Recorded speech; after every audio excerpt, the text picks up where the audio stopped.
So let's just start with the elephant in the room, shall we?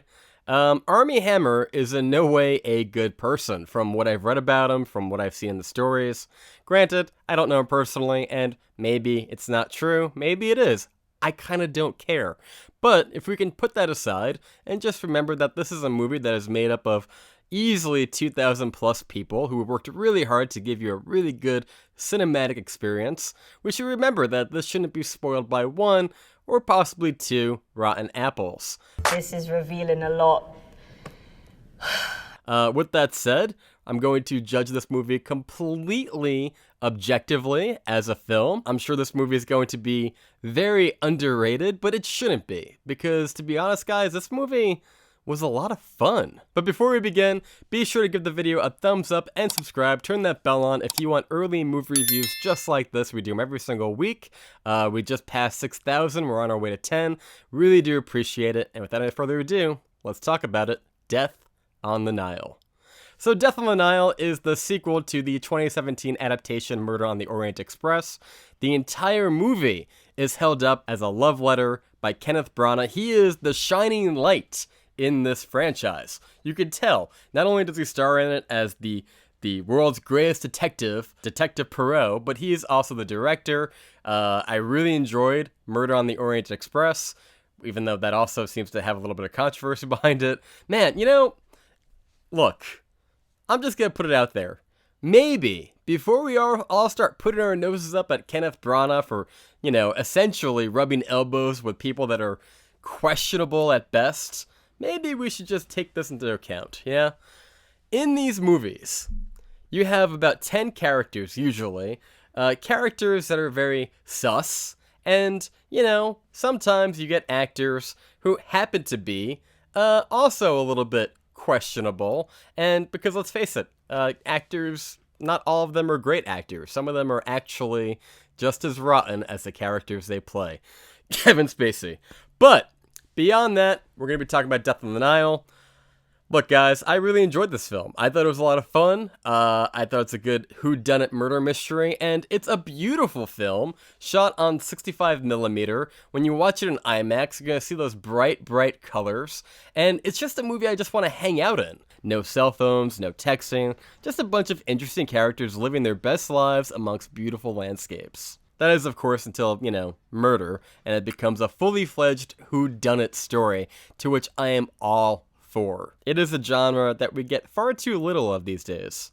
Like I said, in my quick reaction, I think this universe is far more captivating than the one that was built in Knives Out. It also has a more tempered pacing that allows you to settle in and enjoy, rather than race to the next plot point. Another great element of this film is that, unlike Murder on the Orient Express and Then There Were None, is that it's not extremely well known like other Agatha Christie stories. So going into this film, I didn't already have the ending in mind, and not simply just a case of waiting to get to the next plot point. I didn't know what was coming. With that said, this film is certainly not without its flaws. The first third of the film is a little wooden. The characters, despite being well acted, have very little to do, and we don't quite know enough about them in order to be invested in them one way or another. With that said, once the bodies start piling up, the film does shift into a high gear and focus entirely on the mystery element, and I'm entirely for it. It's in no way breaking new ground within the genre, and for some, it may not have a lot of rewatch value once the cat is out of the proverbial bag. However, I did find myself incredibly sucked into the mystery, and was giddy the entire time trying to figure out who was all behind it. All in all, it is a solid one-time watch that I feel has really filled the void that was left by the British TV show Sherlock. Remember Sherlock? Sherlock was a great show. Like the early seasons, I miss it. I miss these time period whodunits. They're a lot of fun. Well, if that's your kind of thing, if you're an armchair detective who loves murder podcasts, I think you will most certainly scratch that itch, even if it's not particularly memorable 6 months down the road. Much like a roller coaster, it's fun the first time you're on it, and you don't really know what's coming. I personally thoroughly enjoyed Murder on the Orient Express when it first came out. I've always felt that's a bit of a tightrope when adapting anything from Agatha Christie. They usually don't work. But like I stated earlier, Branagh really made the effort to make sure that it wasn't some superficial cash grab, and the same could be said here. If I had any sticking points with this movie going into negatives, is that This is definitely a mystery that you can't actually solve yourself.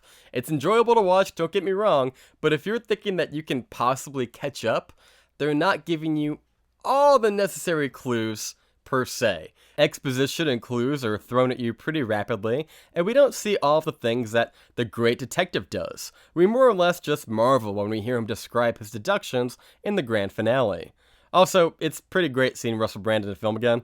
I know he did that terrible Arthur film a couple years ago, and the world got really sick of him pretty quickly, but much like, say, like Sacha Baron Cohen, when you strip away all of the crazy antics, he really is a pretty damn solid actor.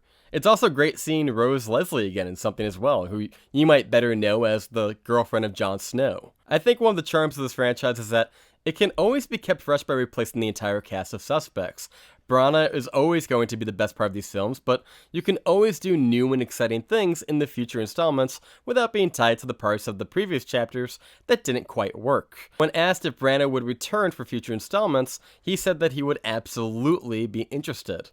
To which I would say, yeah, absolutely. This movie is just as good, if not in some ways, superior to the last one. Let him make a third one. There are other adaptations they can do. There's 2 movies that they made in the 80s and 90s that they can adapt again, or there are like 60 books with Detective Poirot that you can easily just drop in, which I would prefer because the less I know about the story, the better. The more enjoyable it's going to be for me. So, it's with that said that I'm going to give Death on the Nile a 7.6 out of 10. With stunning visuals and keen direction, Death on the Nile is a fun ride worth checking out, even if it's not breaking new ground within the murder mystery genre. But what did you think of Death on the Nile? You're going to be checking it out this weekend? Have you seen the original? Did you like Murder on the Orient Express? Be sure to comment down below. I'd love to get your thoughts.